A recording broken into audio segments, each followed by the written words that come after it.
আসসালামু আলাইকুম। সবাই কেমন আছেন? আলহামদুলিল্লাহ আমি ভালো আছি। আজকে আমি তৈরি করব ব্রেড দিয়ে মজার একটি নাস্তা।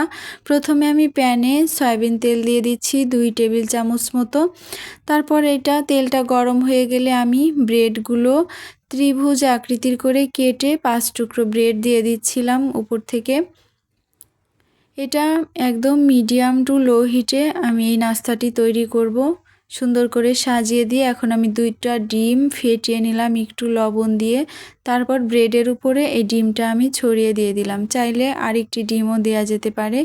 এখন আমি সবুজ ক্যাপসিকাম দিয়ে দিচ্ছি উপর থেকে লম্বা লম্বা করে কেটে।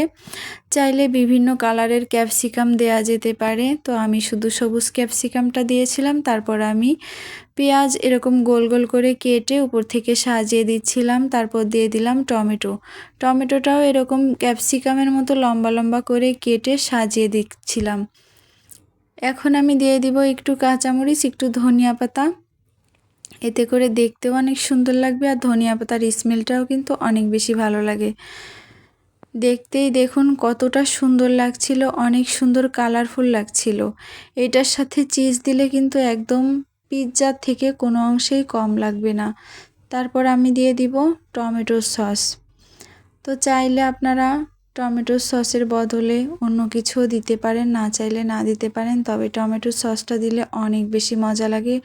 অথবা আপনারা খাবারটা যখন রেডি হয়ে যায় নাস্তাটা, উপর থেকেও টমেটো সসটা দিয়ে দিতে পারেন। এই তো সাজানো কমপ্লিট প্রায়।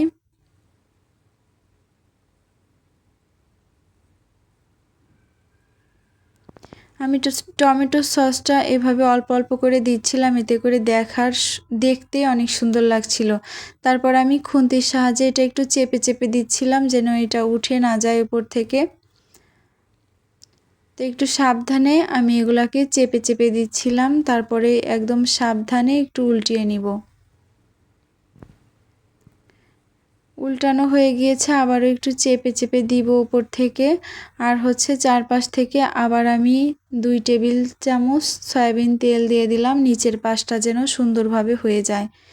তো নিচের পাশটা একটু হয়ে এলে আবারও একটু উল্টিয়ে পাল্টিয়ে আমি এটাকে একটু ভাজা ভাজা করব, যেন ক্যাপসিকামটা একটু হয়ে আসে, একেবারে কাঁচা না থাকে। তো আমার নাস্তাটা প্রায় রেডি। আমি উল্টিয়ে পাল্টিয়ে নিচ্ছিলাম সাবধানে, এখন উঠিয়ে নিলাম। এখন আমি এটাকে পিৎজা শেপ, যেরকম পিৎজা যেভাবে কাটে সেভাবে কেটে নিলাম। দেখুন দেখতে মনে হচ্ছিল একদম পিৎজা। কে বলবে যে এটা পিৎজা না? একদম পিৎজা। পিৎজার থেকেও আমার কাছে বেশি মজা লাগে। এই নাস্তাটা আপনারা যারা এখনও ট্রাই করেননি অবশ্যই ট্রাই করবেন। সবাই ভালো থাকবেন। আসসালামু আলাইকুম।